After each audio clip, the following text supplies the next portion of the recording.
মই আজি মৌ ৰস কেনেধৰণে উলিয়াব পাৰি অৰ্থাৎ আমি আজি মধুকক্ষ চাকত আমি চাম। গতিকে আমি মৌ ৰসটো কেনেকৈ উলিয়াব পাৰি আজি সেইটো চাম। এখন পাতলা চুৰি ল'ব লাগে। এই চুৰিখনেদি এনেধৰণে আপোনাৰ ওপৰৰ পৰা কাটিব লাগে। এনেধৰণে ওপৰৰ পৰা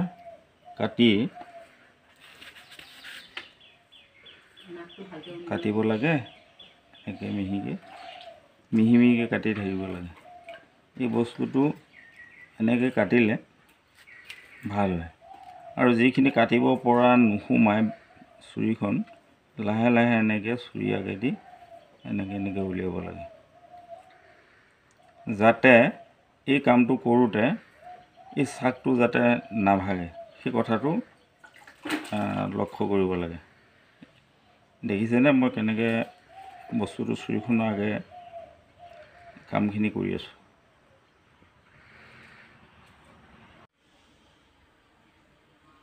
ইয়াৰ পাছতে আমি এই মধুকক্ষ চাকটো কাটিলোঁ নহয়, এটা বাল্টিং ল'ব লাগে।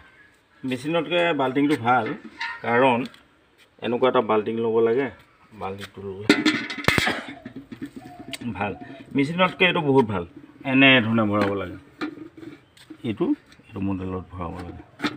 এইটো মডেলত এনেকৈ ভৰাই আপোনাৰ এনেকৈ ঘূৰাব লাগে। দেখিছেনে বাৰু? এনেকৈ ঘূৰাব লাগে।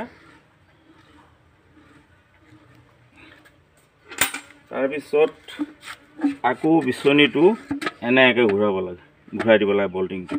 ঠিক আছে, এনেকৈ ঘূৰাই পাছৰ যিটো ৰস আছিলে সেই ৰসটো এতিয়া ওলাব। এনেধৰণে ঘূৰাই দিয়াৰ পাছত এই ওলাই, এয়া চাওক ৰসটো কেনেকৈ উলিয়াই দিলোঁ, দেখিছেনে?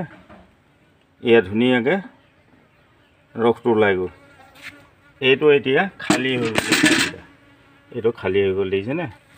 এইটো খালী, এটা ৰস নাই।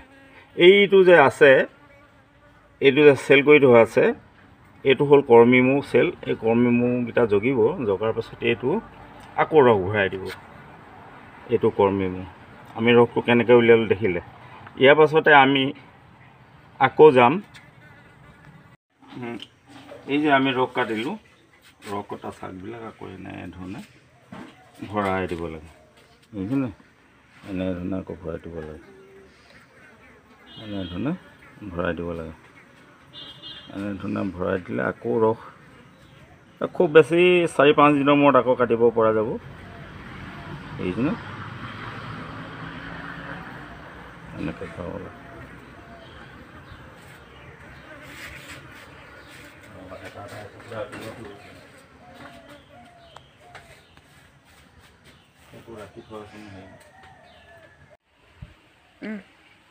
আমি ৰসটো উলিয়ালোঁ বল্টিঙত। তাৰপিছত এতিয়া আমি বেলেগ এটা চুপি লাগে আৰু এখন চেকনি।